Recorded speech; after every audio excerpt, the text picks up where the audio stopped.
আমরা আগামীতে একটা মানিক ভাই প্রস্তাব আরো আগেই দিছিল, মানে আহ্বায়ক কমিটি দেওয়ার পরপরই মানিক ভাই একটা প্রস্তাব দিছিল। প্রস্তাবটা আসলে সবার কাছে গ্রহণযোগ্যতা আসবে মনে হয়, কষ্ট হলেও, যে হয় বড় করে একটা হোন্ডা শোডাউন র্যালি ইউনিয়ন ব্যাপী, অথবা একটা বড় মিছিল। কারণ যেহেতু আমাদের অপোজিট গ্রুপ ছোট পারুক বড় পারুক একটা প্রোগ্রাম করছে, আমরা যেহেতু কমিটি পাইছি, আমরা তাকে বাদ বিতণ্ড করিনি, কোনো বাধাও দেয়নি, আমরা বাধা দিব না। আমরা লোকজন জমায়েত করে বাধার প্রতিফলনটা ঘটাবো, লোকজন জমায়েত করে দেখাবো যে আসলে এই কমিটি গ্রহণযোগ্যতা আছে কিনা।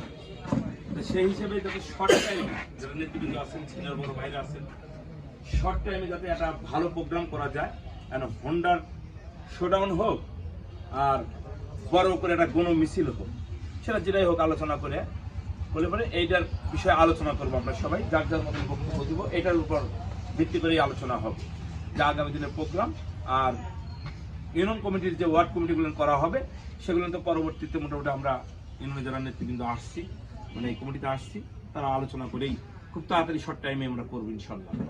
আর যারা এখন বক্তব্য দিবেন তারা আগামী দিনে 2-3 দিনের মধ্যে বা 4 দিনের মধ্যে মানে একটা শর্ট টাইমে ভালো একটা প্রোগ্রাম করার যেভাবে করলে সুবিধা হয়, ভালো হয়, হোন্ডার দিলে পরে হোন্ডা শোডাউন দিলে পরে সেটাও আলহামদুলিল্লাহ আমরা ভালো করতে পারবো।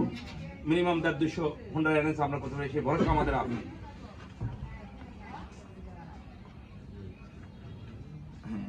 না, এটা তো বললাম ওয়ার্ড কমিটির যে বিষয়টা আসছে, আমি বললাম যে ওয়ার্ড কমিটি আমরা ওয়ার্ডে গিয়ে করব, আলোচনায় আসবে, আলোচনায় যার যার মতো আলোচনা করবেন, ওয়ার্ডে গিয়ে ডেট দিয়ে আমরা আলোচনা করব যে ওয়ার্ড কমিটি কিভাবে করা যায়। এই দুটো জিনিসের উপর, এটা শোডাউন অথবা গণমিছিল আর হচ্ছে লোকে ওয়ার্ড কমিটি, এবং শর্ট টাইমের ভিতরে ওয়ার্ড কমিটিগুলো করতে হবে।